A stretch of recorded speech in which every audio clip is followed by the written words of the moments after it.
Will Robinson here from Robinson's Auto. Welcome back. Today in the shop we brought back in this Ford Freestyle with the 3.0 V6 that came in with a pretty good misfire on cylinder number 1.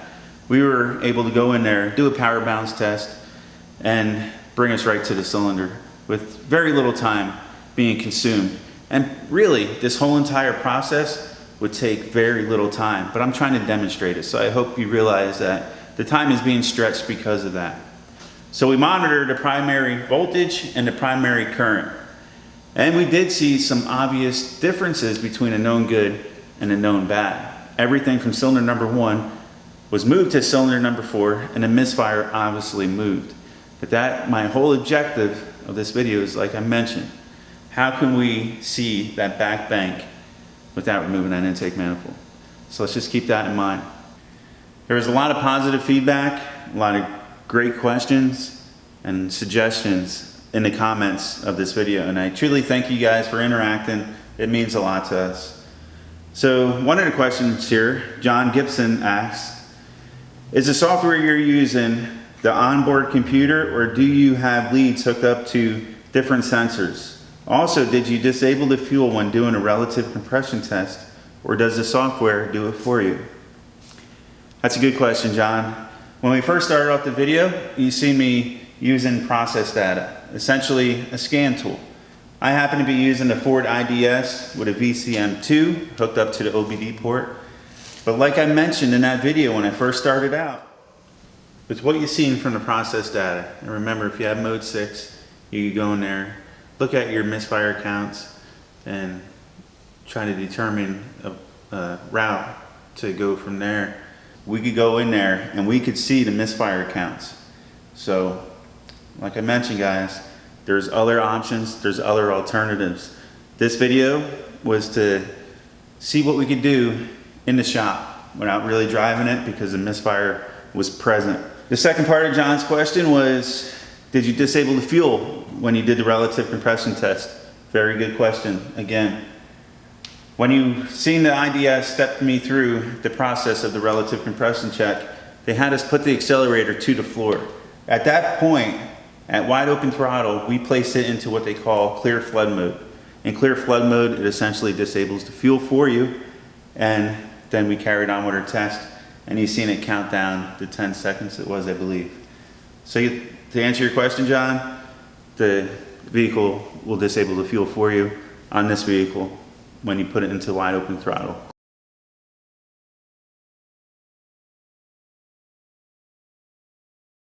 We're back over at the vehicle.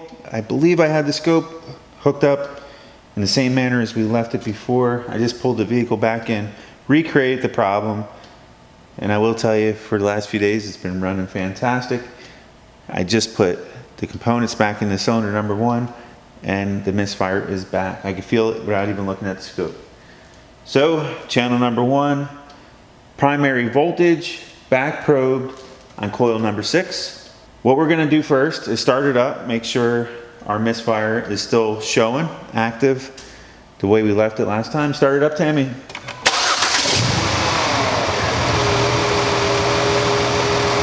There you are, right off the bat. We don't even have to power brake it. We can see, even though I can't really hear that misfire, I can see it on the primary current. Turn it off. Just a couple minutes, turn it on. Hook everything up the way you see it, and I could determine where that misfire is. That'll be fantastic. Because let me zoom in a little bit. And that is 4.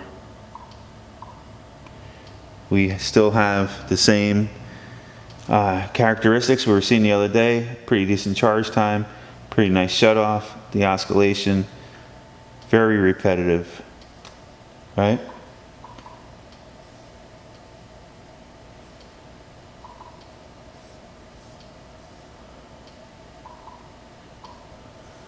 We're seeing very similar results on almost every firing event of cylinder number 4. There was a lot of suggestions in there, but the first one on the list, one of the first ones was, can we switch the coil and see if it moves with it? Like I said, we kind of did that while we moved it from 1 to 4. That's not the most ideal setup, but since the coils are on the front, yes, we could do that. Because we know that there is a definite difference on every firing event on the current, using the current waveform. And that was my main objective. If I could find this to be an adequate test where I just got to back probe one of the voltages up front, throw an amp clamp on there, monitor the current, and be like, without a shadow of doubt, we're pulling that intake and we're digging in deeper. That is my objective. So I could see that there is a known difference in that current waveform. And this would be something similar if it was in the back. So at this time, I'm going to take and do the first recommendation. And that was to move just the coils and leave the spark plugs right where they're at. Just to make sure everything is right. Tammy, start it up for a moment, please.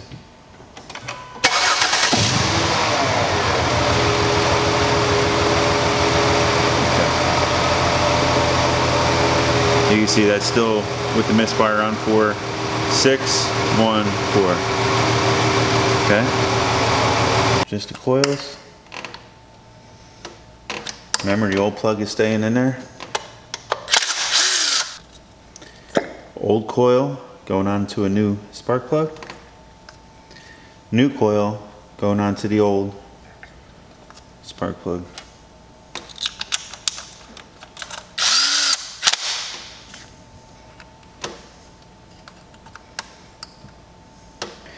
All right, so what should we see when we start this up?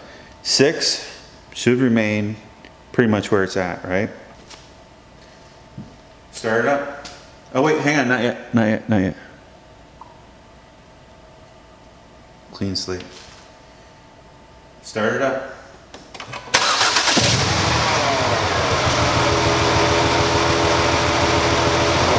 What do you see, guys? What do we have here? What just happened? Shut it off, Tammy.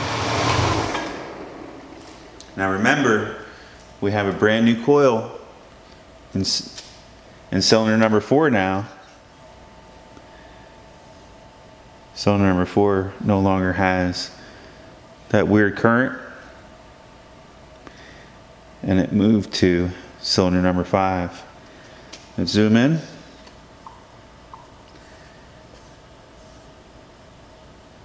Remember, 6, 1, 4, 1, 4, 2, 2, 5. 5. You can stop there, Tammy. Look at that, guys. Same,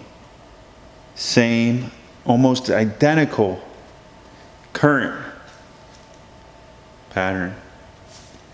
Nice charge time. Shuts off nice. Then the bass is super noisy. It moved with the coil regardless of the spark plug. So we know the old spark plug is still in cylinder number 4. There's a brand new spark plug in cylinder number 5. That much I guarantee you, and I could pull it out and I could show you. It moved to cylinder number 5 just by moving the coil. That was quick. But the big but, we want to look at some more waveforms. I want to go a little deeper than this. I'm happy with this. I know that, okay, this is a sign that there's something going on in that coil. Okay? But I know the spark plug that's in cylinder number 1 right now is totally shot, and the gap on it is way out of spec, and you can see the tip is just worn. It's an original spark plug with like 180,000 miles on it. I believe it's original, and I'll show you. It was on the back bank, and I don't think that intake was ever off, and that's the honest truth. Okay guys, but seeing how it still looks identical with a brand new spark plug on that coil, what should we test next? Let's go back and look at cylinder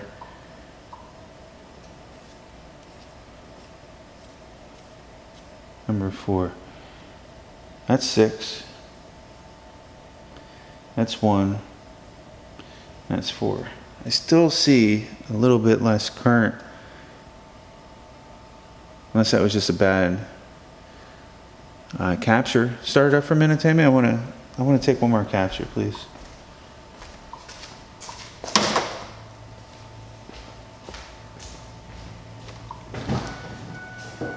Capture it one more time.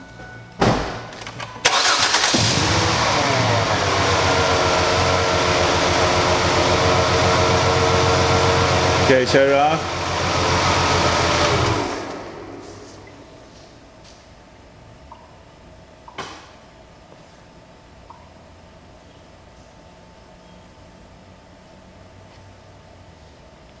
Six, 1, 4. I do see a little less. I don't think we're gonna get a bad capture that many times in a row. So there's definitely something going on in that coil. There's some further tests that I'd like to do once we get everything squared up. I'll leave the old plug with a new coil in cylinder number 4, and we'll start looking at some spark times with primary voltage. At this point, I believe it's secondary just because it has a good primary ramp. We have this vehicle at our disposal whenever we need it, and I'll be more than happy to do whatever you guys would like to see me do with it. That covered a lot of tests. It really did, minus the spark plug ones. So let's pull it out. We'll do a resistance check to the primary and secondary side. That was another recommendation. An ohms reading on the coil 5.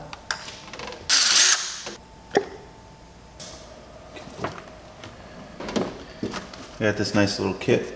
Had this for many, many years. For those of you that have been following this channel, this isn't my first interactive video. This is things I've been doing for many years, or attempting to. And I'm glad that people are finally starting to follow them a little more. So it's good. Makes me feel good.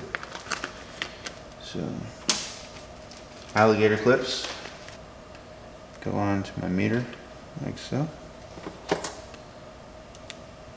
Going to test our leads. All right.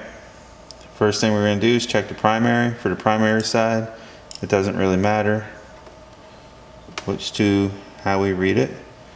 However, we know that this side is our negative from the way it plugs in. This side here should be our positive.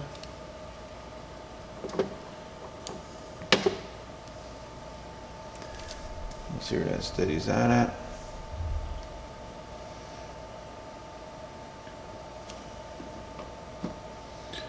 Now this is with a warm coil. I could let this sit overnight till tomorrow and we can take some more readings. Looks like we're right around 0.6, 0.5, 0.4. I'll give it 0.5. Now we're going to leave the positive side hooked up. Okay. And we're going to go down to the end of this spring. We're going to take a reading there. 5.89, 5.88.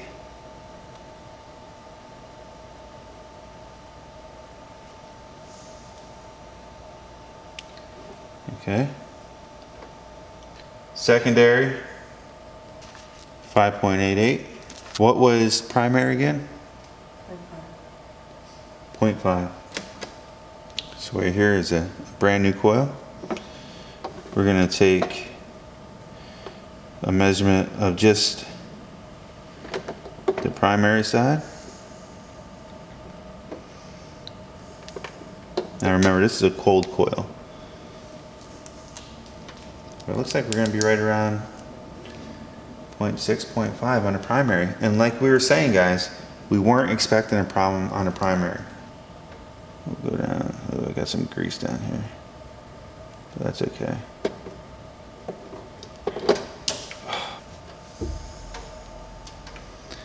Lost my lead.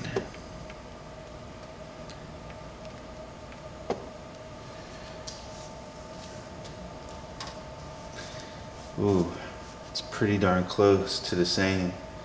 As the other one's cooling down, it's gonna fall within this range. I'm almost willing to bet 5.54.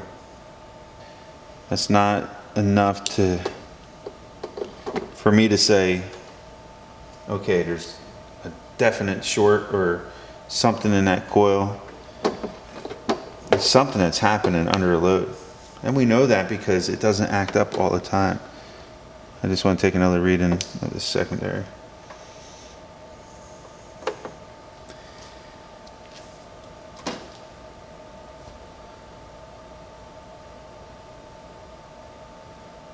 .73. So it is coming down. It was 5.84 when it was hot. 5.73 now. We'll let it cool down a little bit, but I have a feeling that we're not going to really see a problem using an ohm reading. I inspected the coil really close. I don't see any cracks, any signs where moisture could have been in. The boot, this well that it came from, did not have any oil saturation, and you could tell it was never saturated. But yet there's something going on. If I put this in there right now, the way it is, you're gonna see that waveform. I'd bet a week's paycheck on it. So now let's take and pop this boot off. This is the first time I'm having it off, guys. A little bit of grease in the bottom, and that's from putting it on the new spark plug.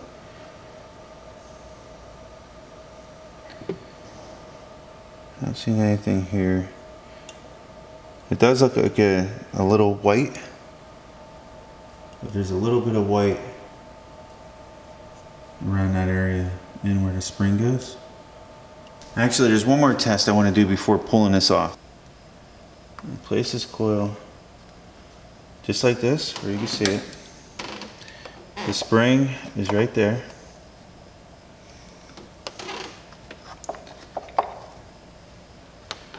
I'm going to put this on a known good ground.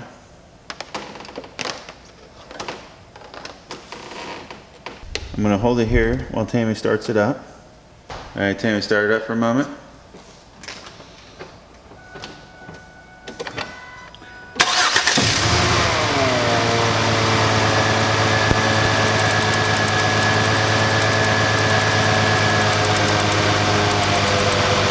I can hear it arcing inside the coil when I move it. See how I don't even have, I move it just a little ways away, and I can hear that arcing. It's taking place inside the coil somewhere, or inside the boot. It's not jumping any kind of air gap, and it's very weak. Hear the tapping? Shut it off, Tammy. Now let's put a new coil in there. Ground it right out right away.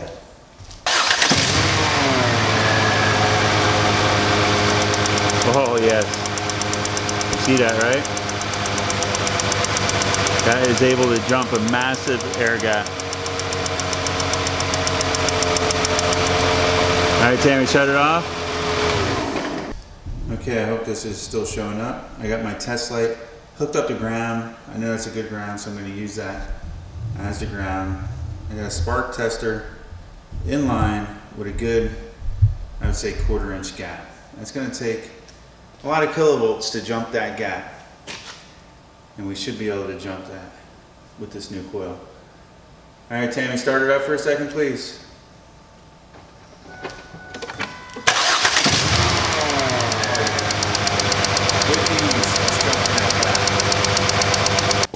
I'll just leave the camera rolling.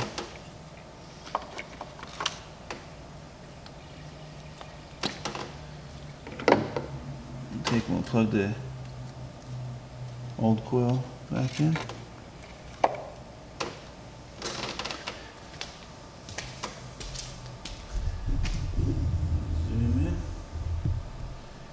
Okay, Tammy, please start it up.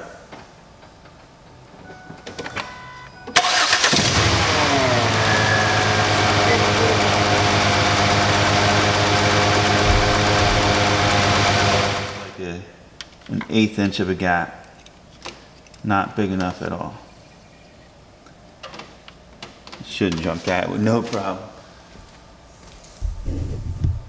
Start it up.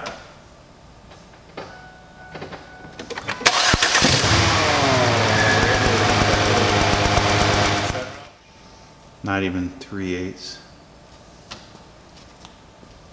Start it up.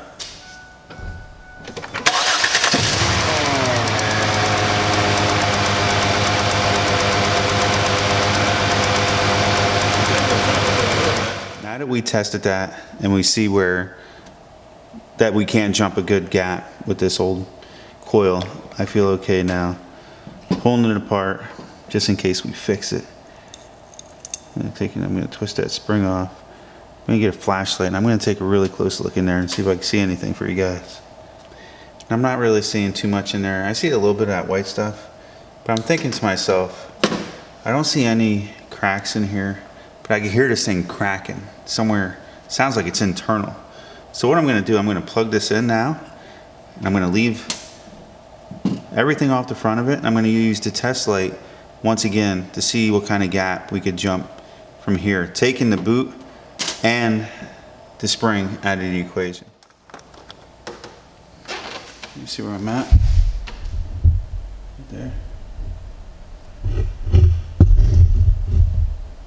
Essentially what this will do is the spark will find a path to ground through the filament of the light bulb.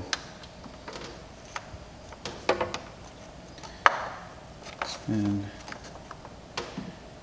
it's always good to short the coil out like that. All right, start it up, Tammy.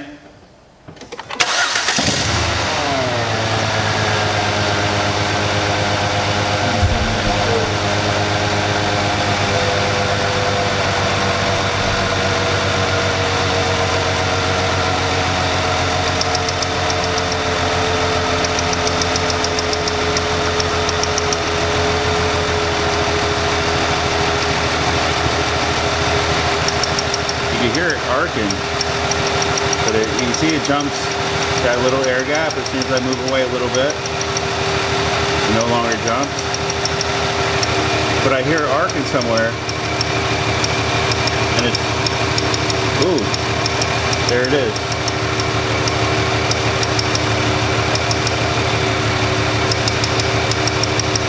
I'm hoping you can see that. We found a shorter path to ground through the housing.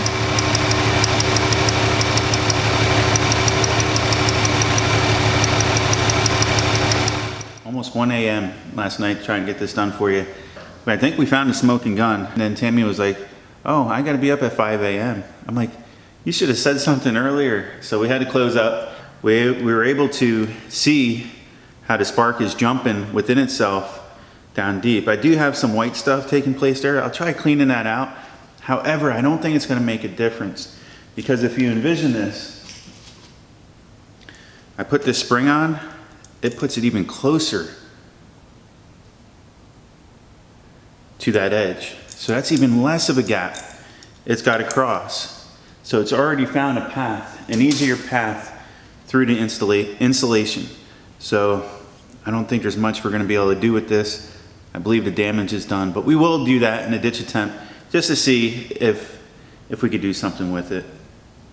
Because I could probably put this on a board, isolate it from any other ground, okay? I can almost guarantee you this would work.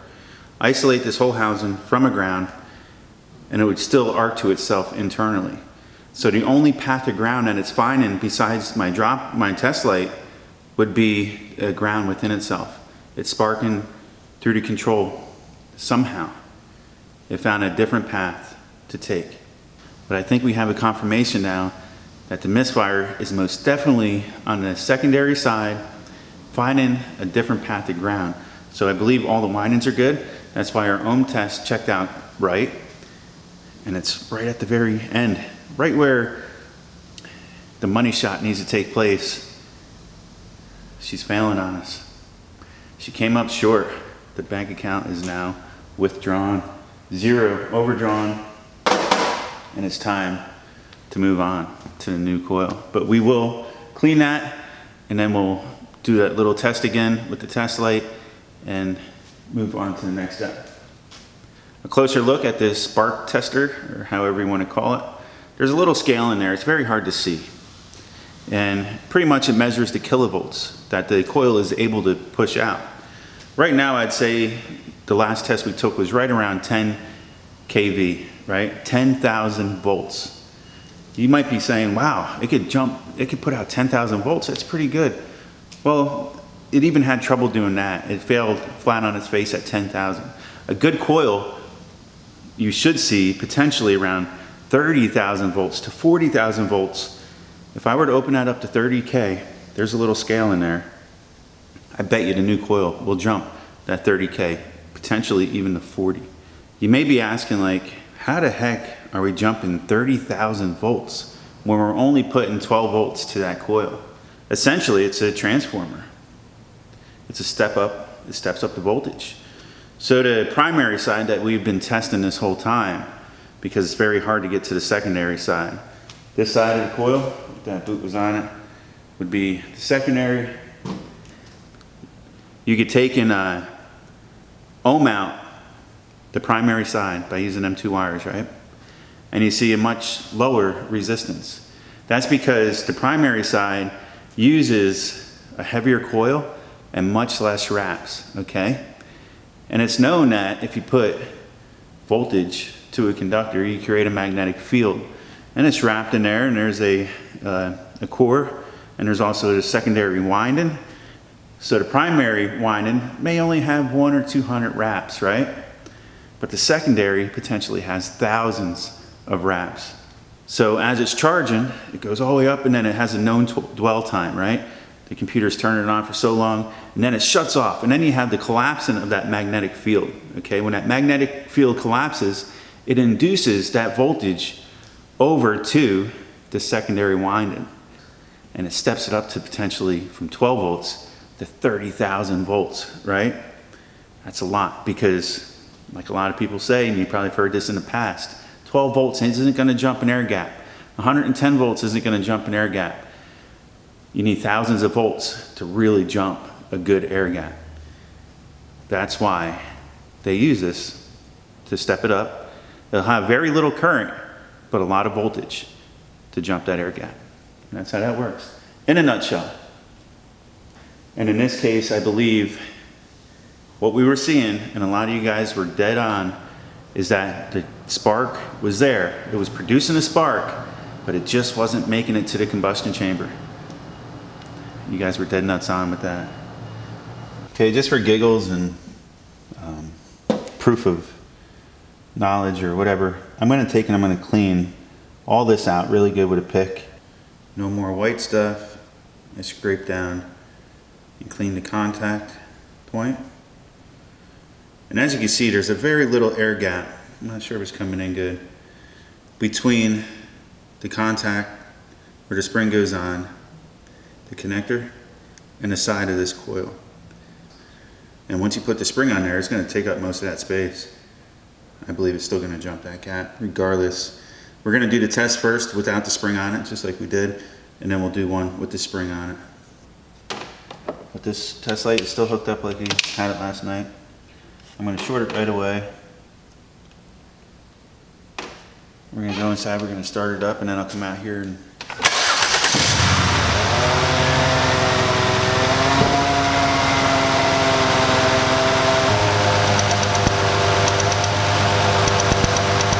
that's a little better.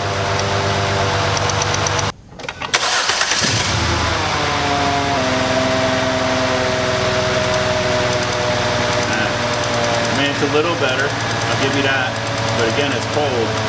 But I should be able to jump a gap way out here. Oh, there it goes. Arcing inside the coil again. You hear it? Hear it in there? They found it, as soon as it warmed up a little bit, they found that other path. When you don't see it arcing, it's arcing inside the coil.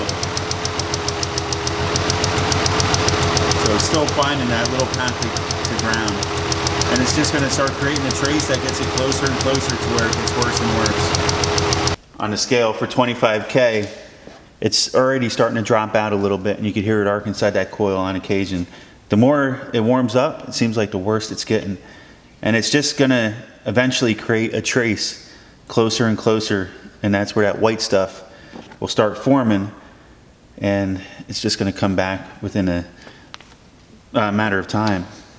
Even if we put a good set of plugs in there, it might be good for a while, but that little fist plate's gonna nag you, and I think it'll eventually come back. Just my personal opinion.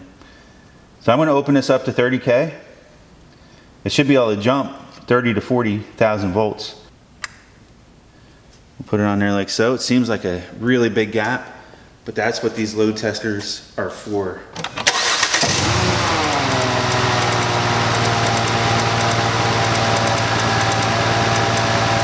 I generally see new coils, just like you'll see this one, have no problem jumping this 30,000 volt gap. Let me see if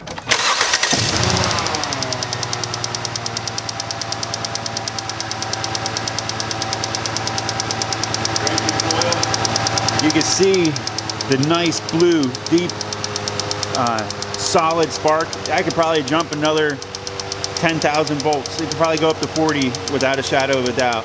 The insulation, the integrity is good, and it's making it to that air gap, and you can hear the cracking of that spark. It's so much stronger. But why did it fail? Was it due to not being serviced correctly? The old spark plugs, I'll give you a good picture of this one when we pull it out. Not that it's over-gapped, it's just severely worn. And I think you'll be surprised when you see the way that spark plug looks, and that it's even firing with a new coil on it. But like you see, that new coil has a potential to jump a very big gap.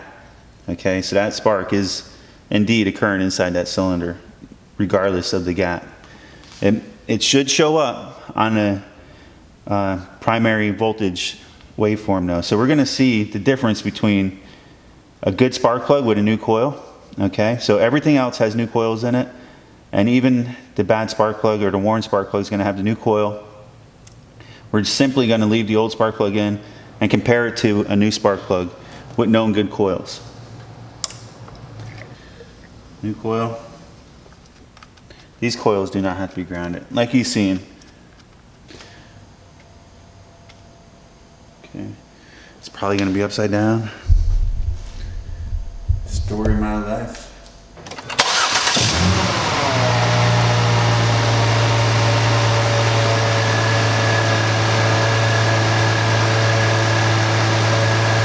It ran smooth right off the bat. So you can see everything looks good here. The vehicle's warming up. It's not fully warmed up. We know number 5 is the one we're just working on. We know 6 is good. New plug, new coil. Number 1 is good. New plug, new coil. Number 4 has a new coil with an old spark plug. So let's see if we can see a difference in the current. Let me shut the vehicle off. Alright, let's take and zoom in a little bit on this. Known good. This is cylinder number 6, brand new plug, brand new coil. You see the primary voltage turns on. It starts charging the primary coil. Okay, driver turns off. You see the magnetic field collapse and induces a little higher voltage over to the primary side as well, but puts potentially 30,000 volts over to, because it's being stepped up, that it transfers all that voltage, that magnetic field collapses, goes through thousands of windings on the secondary side, potentially putting out, 30,000 volts plus. Then this is your burn time. So that's that spark gap that you see, and that's what an event taking place inside the cylinder, the burn time. Being cut short by the multi-strike. Ignition, once again, pulled down the ground. See the event take place over and over. But then you get down here and you see a nice, clean burn time. You know, it's got a little kick at the end, not too bad. I would say that's a known good. Let's scroll over. This is number 1. Again, we don't see the voltage, but we see a nice current. Everything looks like it's working just fine. Remember when we had that bad coil in there? The base was very unstable. You've seen a lot of that, like feedback.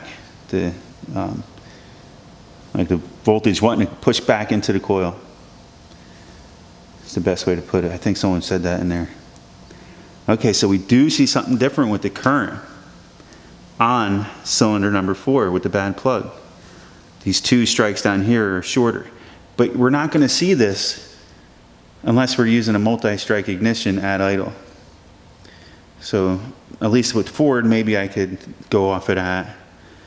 I wish Tammy was here to bring it above idle for me and so I can monitor it, because after a certain RPM, this will go into a single strike. So even for me to do a snap throttle on this one is difficult unless I bring it up past that threshold and then snap it. But that's going to take some further testing down the line. We'll just look at the next cylinder in line. So after 4 comes 2. And you can see these ones have a little lower amp reading as well, but nothing near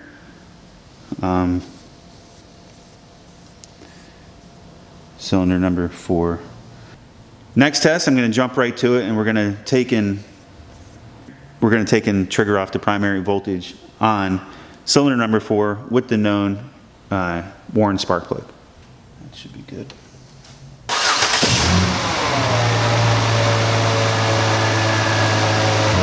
Wait for everything to idle down like it was before. Okay, that seems about the same running conditions now. Only difference is that we know this is number 4. We'll stop that and zoom in. Hey, you can still see the lower amp reader. Oh yeah, look at that. Look at the difference, guys. Okay, I'm going to save this at the same time base.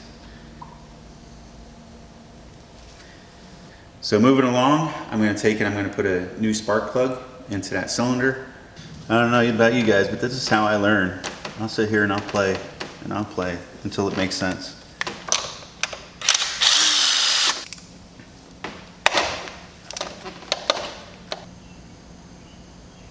I'm hoping it's showing up. I'll take a good picture of it. Brand new plug. I believe worn spark plugs, extended gaps and whatnot, contribute to the coils failing. It just finds a simpler way to ground.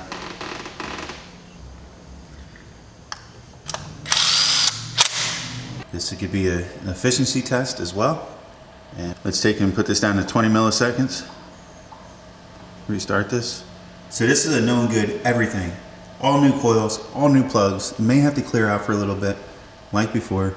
Let's take a look and see how now, if we could confirm our fix by using the oscilloscope, monitoring primary voltage and current.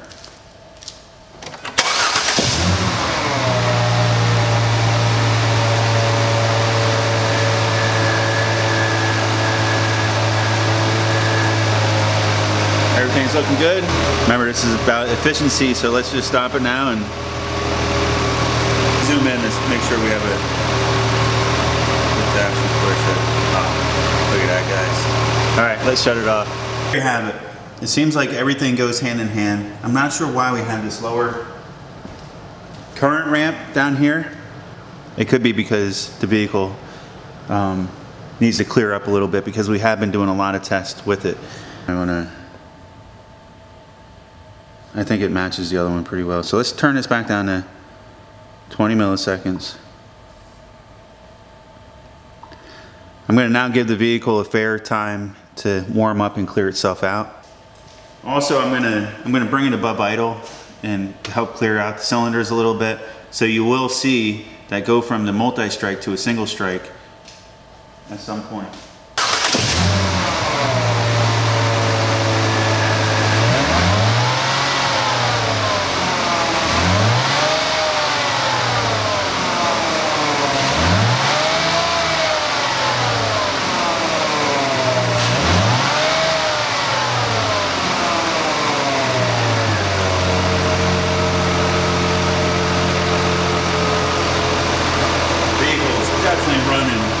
good at the moment.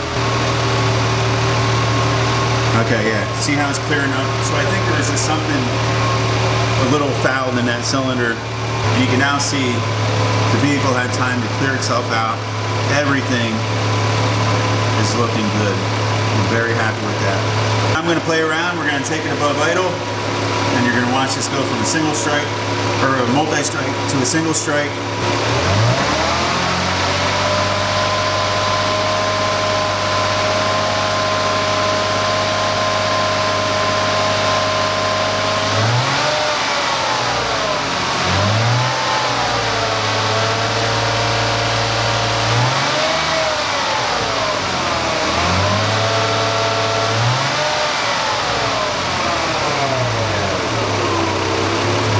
Hopefully you guys were able to see something. I'll have to review the camera. But as you can see, the vehicle had time to clear out and this thing is running fantastic. I forgot my hat. Hey Leon, I didn't only copy some of your design. I also shaved my head. Thank you. Because it's brutally hot in here. Hang on. Something went wrong. Houston, we have a problem. The app is Droid based. So what I did is I put the app on my Fire Stick. If this was a touchscreen, I'd be able to fully remote control that mix sig. It was the recent app. Sorry for the glare, guys. The sun's coming up. In an attempt to shorten this video, I went and I renamed some of the waveforms, and they may not be the exact waveforms. So the ones named bad are with the bad coil and the bad plug. So first we're gonna look at bad current. One of the misfiring events with the bad coil and the bad plug. So the next waveform I'm going to bring up, let's turn off number one real quick. That one has a little spike there. However, if you look, this is the worn spark plug with the new coil, okay? But I want you guys to take notice how the bad coil really had that pushback event, you know, really seen out here on our final time. I know the other day's capture was a little different, but every misfire event's going to be slightly different. But that is a capture with the bad coil and a bad plug today. Okay, this was a capture R2 of the worn plug with a brand new coil. So we can see the baseline cleared up with the worn plug. I have them offset a little bit so you can see more side by side. But the main thing we see different with the bad coil is this kickback, what I would say spark not getting to the combustion chamber. I think that's a good way to put it. Okay, now let's compare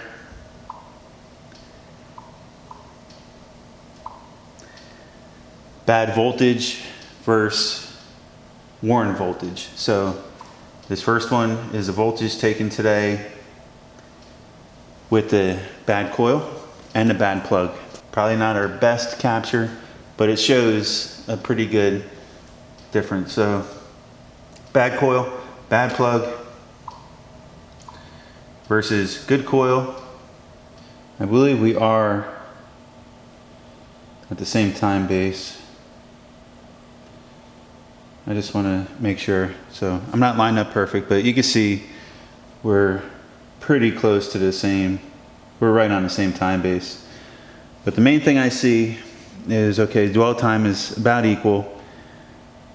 High voltage on our spark line, indicating that it has a bigger gap to jump, I would assume. But the coil is capable of charging to that point. That's telling me that we have a good primary, right?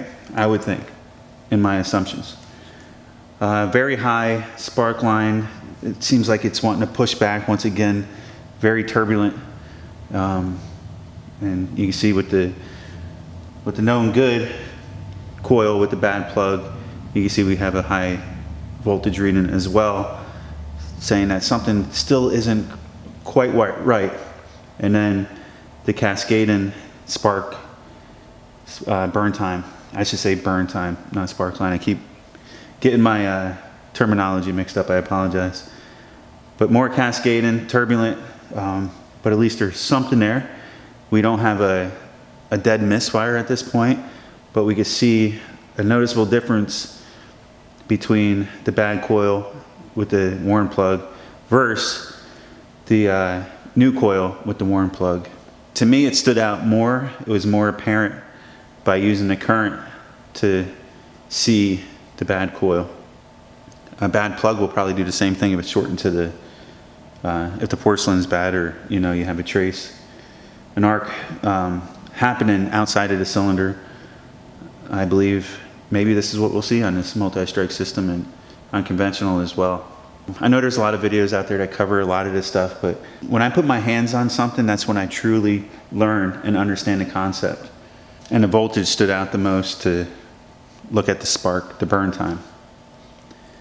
Okay, so that essentially covered our first video, okay, where we were trying to see if it was the coil or whatnot. So we know the misfire pretty much went away once we placed a coil in place, and that's this waveform here. We got some burn time back. It's happening inside the cylinder. Don't feel a misfire. You could drive it. There's no apparent bucking, but you could tell it's not very efficient. So you could do this to see if it's time to tune it up without pulling the spark plugs out per se. Okay, so now on to the test that we did today. And that was with just looking at the spark plug with the good coils. Worn current. On this capture, we'll just offset them because we know we're on the same time base. But on this capture, we captured the worn plug. On R2 is the worn plug with a brand new coil. R1 is brand new coil and a brand new plug. The most evident difference that I see here, and this is key, I think this is a learning curve for me that I did not grasp before on this multi-strike system. I'm not sure if we could determine this with the regular single strike system, but on this multi-strike system, this really stood out for me even before we came to the big screen. On all the good cylinders, the first strike appeared the same, even with the worn plug. If I put it over top of each other, they measure out to be almost identical. But the second and the third strike has a huge difference. See on the known good, and this is with all the known good cylinders, it has this turn on point, right? And then it starts ramping up. The first initial ramp is nice and steady and turbulent, right? Nice clean shutoffs.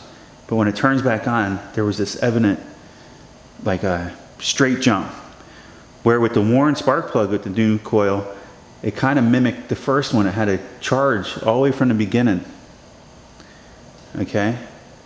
I'm not exactly sure why that happens, but I know now, using a current reading, I might be able to tell if you had a worn spark plug by the second two events with the multi-strike system. I can't confirm this 100% at this point, but I know for a fact on this car, using the same time base and all the captures, the same conditions, same temperature, a known good cylinder with a good coil and plug looks like this.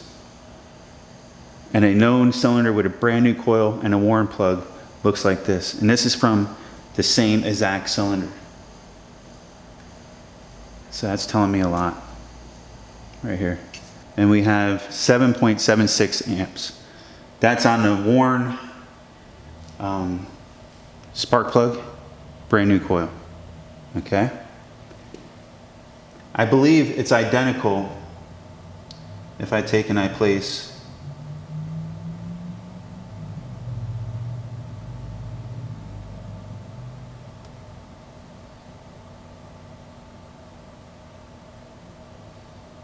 .6. I'm going to call it the same. It's really close. You can see I'm a little off even on my base. Okay, so the first initial ramp is almost identical on the worn plug versus new plug. However, the second two current ramps are much lower, and they're more charged. They look more like the first one. They don't have this straight up when they turn on. Like this other one has some power remaining where it doesn't need it, if that makes sense. Like it jumps right up there. 4.56, we'll call that 4.6, okay? I'm a little off on my base, well, pretty close. 4.5, 4.6. But you see what I'm getting at, right? And that's amps. Everything's identical except for the second two spikes.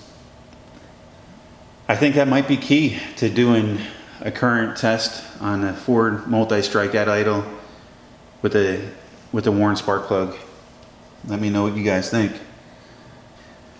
Okay, so now we have worn plug versus good plug with known good coil. This is key, guys.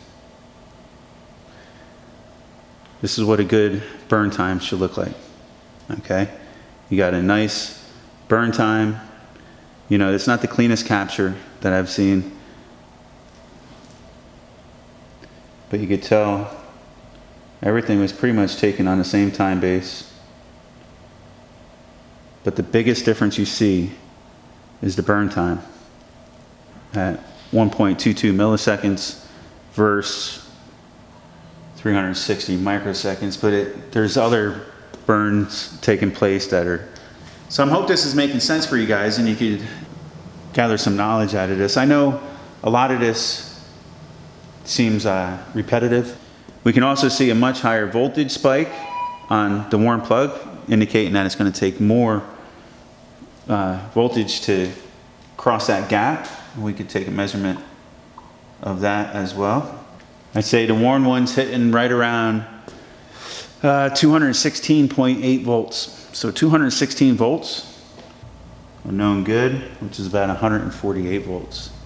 So a big difference. But I think this concludes, for the most part, everyone's test that they wanted to see done in a nutshell. I know I put them together pretty tight and mixed them up along the way. If I didn't mention your name, I apologize, but I truly enjoy every one of you guys, and I appreciate every one of you guys when you leave feedback like this, and even if it's just saying great job or well done or do this or do that, all this stuff helps educate me and everybody else that may read the comments later on. We don't gain anything by negativity. I don't claim to be an expert, never have, and I never will. Even when I understand this to my best abilities, I'll never claim to be an expert. That's just not my personality. I'm here to try to help you guys learn and to learn myself. So thanks again, guys. Okay, the vehicle's been running for quite a while now. As you see, the power balance has populated, and you'll see some fluctuation. But what you're really looking for is the deep misfires. But like I mentioned before, we could use mode 6. I know I created some codes while we were playing around, and the vehicle's a little loaded up, so I'm going to take it for a nice little ride down the road and I'll bring you guys along. We'll also fire up. Maybe I'll bring the launch. I was going to use my launch, but that's like a $2 grand. But this, Diamond Dozen, I've had this one for years. I'm going to show you how, with probably $20, if that, worth of equipment, you can monitor to mode 6. Also, if you have one of these code readers from Launch, 9081, this has mode 6 data as well. All relatively cheap options. But this app, I know you guys have seen me use in the past before I invested in more equipment. I know for a fact the OBD Auto Doctor has mode 6. Once it's connected, you'll see a screen like this. We're on ECU number 1. Okay. You'll come down here, you'll see status, trouble codes, diagnostics, sensors, extras. You want to click on diagnostic. Okay. Ready for inspection? No. Readiness monitors. Since reset, 5 incomplete. So we want to go to onboard diagnostic monitors.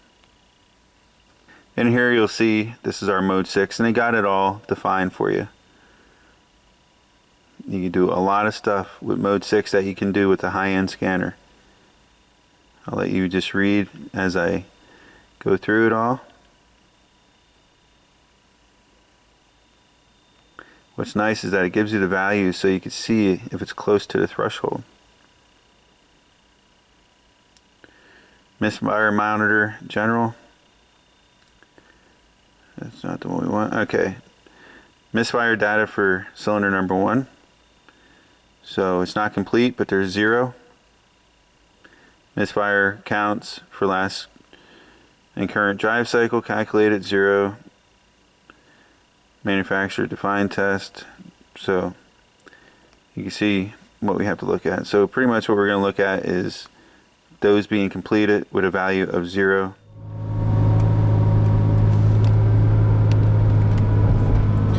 We got the OBD doctor down here. We're going to be looking at our mode 6. We're going to take her for a nice long drive, let it go through a cycle, and give her some time to maybe get some counts up and hopefully not capture any misfires and everything passes. No lights, that's a good thing. Hoping to find a nice little grade up here. This vehicle needs a little bit more work, but it has that CVT transmission whine. It's not clunking yet. So with these CVT transmissions, it's a little different. Okay, now we're picking up some speed. It's in what I guess you would call high gear, but like I mentioned, this is a CVT. But we're cruising around 50, 55 miles an hour. RPMs are down. Giving it a little bit of throttle on this hill. We want to try to capture it in all aspects of this test. This is probably going to be the steepest grade that we climbed so far.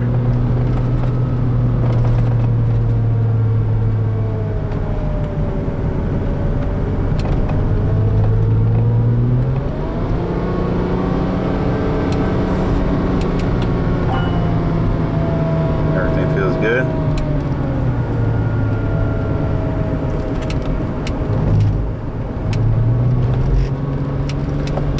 Refreshing the monitors.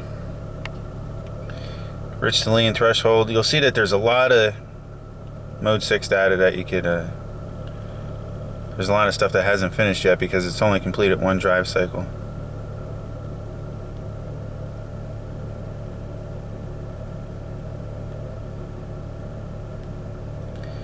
Alright, misfire data general has passed with 0%. Manufacturer defined test 0%. 0%.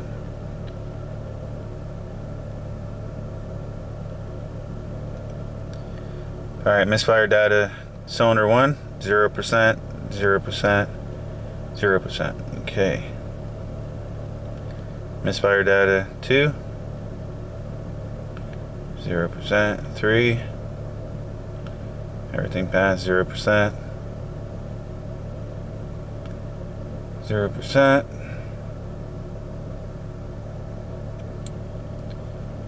0%. Everything passed. And if you would really want to see this closer, I could create the misfire once again, but yeah, you've seen me use this in the past. It's relatively straightforward, and it's very, very useful. So we're using a Launch 9081.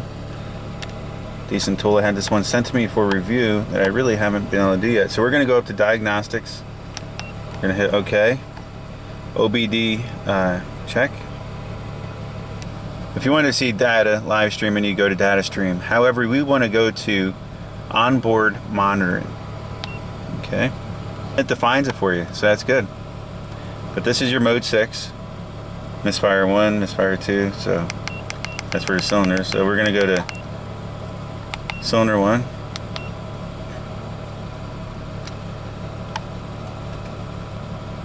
You can see all the test values.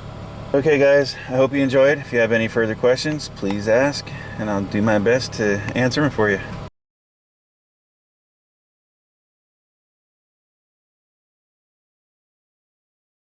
Budget and Leggett, he stopped by too. He said, been looking forward to this one. I talked to Leon on the side. He's a good friend of mine. Actually, a lot of this cart that you see here, I got a few of these ideas off of him because he has a diagnostic cart, and I was like, you know what, that's pretty cool. I remember back in the day, a lot of the diagnostic carts would come as a cart, and it was always nice to be able to wheel that cart up to the vehicle. And so when I seen Leon put together a newer generation of that style, I was like, you know what, that's a great idea. John Gibson once again says, the lines below zero signify that it's going to ground easily somehow, and because there is no burn time, the plug itself is not sparking. Okay. The coil could be tested by moving just the coils and leaving the plug and see if the waveform changes. It moves elsewhere, you know you have a bad coil. If it remains, I would suspect a plug. That's a very good test, John. I'm just moving some of the questions and suggestions over to the bigger screen for the demonstration, but I just wanted to quickly read through some of the comments that I found interesting. Mark Fierro says, great video, Will, thank you. I say spark scattering caused by plug. I would do coil also. Looking forward to parts. How many channels does that scope have? Asked Jay. Sosa. S-O-S-A. It's a 4-channel oscilloscope. Solid Diagnostics. My buddy Mark, he has a great channel as well. I wish he would make more videos. Nice job. Thank you, bud. Leo ASHRAE. I would be looking for arcing either inside the boot to the plug body or something close to the outside of the boot. Either way, there's spark, but it's not happening in the cylinder. I'd say you're pretty close there, bud. That was Leo. Ostar, what's up, buddy? My buddy Glenn. Wyatt, I would guess the coil has a short to ground. What next, Sunshine says, hello now. I can truly say, after this video, I know as much as before. It's pretty good. Till tomorrow, I have forgotten. Hopeless case, but it's nice to watch you work. Oh, thank you. If Tammy wasn't here. Phil Holbrook. That looks like a decent scope. You can actually zoom on things after you record them instead of snap zooming. Yes, Phil, that is a very, very good option on a scope. I really like how you can manipulate the saved reference waveforms. Dave Sage. I'm not an automotive tech. Your channel and others. Isn't there a rule that says if that type of thing shows up on the left side of the burn line, the problem is outside the cylinder? And if it's on the right side, it's inside the cylinder. That is a rule that I've heard before. I've heard that mentioned. I'm going to call a secondary to primary leakage or short. I'd have to agree. Could also be a bad boot, I guess. But then what do I know? I'm looking forward to part 2. Well, from what I could read, you know quite a bit, because that is something I'm leaning towards pretty heavily. I believe it's something in the secondary. The primary looks like it's charging fine, and then the spark is just not happening at the plug during those misfire events. I'm hoping we find something obvious once we dig deeper. Howard's Automotive. Yeah, reading between the lines, he's trying not to give away the answers, but then he says, we'll also do a primary and secondary ohm check, resistance check, and I could do that for you. And Spunkard, I think, asked for that as well. WiseTech 2000. That's Bill, right? Is that Bill, WiseTech? I believe that's what he goes by, or William? Bill, I believe it's Bill he goes by. I'm going to be brave and give an educated guess. It looks to me like the spark is not reaching the plug gap. Either the spark plug porcelain is cracked, the plug is carbon traced, or the coil is firing through the side of the plug tube. And this was a few days ago. A couple days ago he said this. And that's a very logical guess. Very logical assumption, I should say. And I believe you're very close. Bill K. Will and Tammy, nicely done. I'd like to see where the spark and current is actually going. That's one way to put it. Splunkered, yes, this guy, he's truly a blessing to this channel. He gives a lot of feedback, and he's been a part of this channel for many, many years. I think I've had this channel for, what, 9 years now? And he's one of the guys that have been with me back when, you know, I didn't have many subscribers, and stuck with me through all these years. So very, very glad every time I see feedback from him. So I'm going to read it all. It's interesting to see the variance on the coil and plug system. On my Chevy, I can't get to the ground side of the circuit, but each coil has a short secondary wire. That's helpful. I can get the inductive signal from, I can get current from a single wire going to each bank, dedicated to those 4 coils on each bank. Now, that's pretty cool, so you can isolate 4 at a time, if I'm reading that correctly. Not as good as the old style Palisade with the distributor. Yeah, that was sweet. I still have an old style Sunscope up there. But good enough. Nice demo. It looks like a bad coil. I'd second that. With saving diagnostic time in mind, I'd be swapping only the coils. See, that's what he's saying. He already knows that the misfire is present on cylinder number 4 with the coil and plug. What happens if we just swap the coils? Does it move? And that would eliminate, now that it's easy to get to, we can do that relatively easy.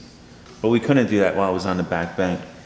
Rare Diamond Ching says, looks like a no fuel misfire, injector problem. I really didn't want to go too far and get off track into the fuel, because I want to try to keep this one strictly ignition, just for the demonstration. I know there could be so many other things, guys, and I'm going to throw some of these things out there. Tests I plan on doing in the future. I know some people may run with these ideas, but that's okay. I'm going to keep them on this channel and keep performing these tests for you guys. And hopefully it'll help you grow, help me grow, and we can grow together. Repair together, I like to call it. Gene Stevens says, hey Willie, you are definitely the best mechanic I've seen on YouTube. Very informative and fun to watch. Thank you for all the hard work. Well, I wouldn't go that far, but I appreciate the kind words. I would think a bad coil or plug. Yes, we know, and that was Armando Nica.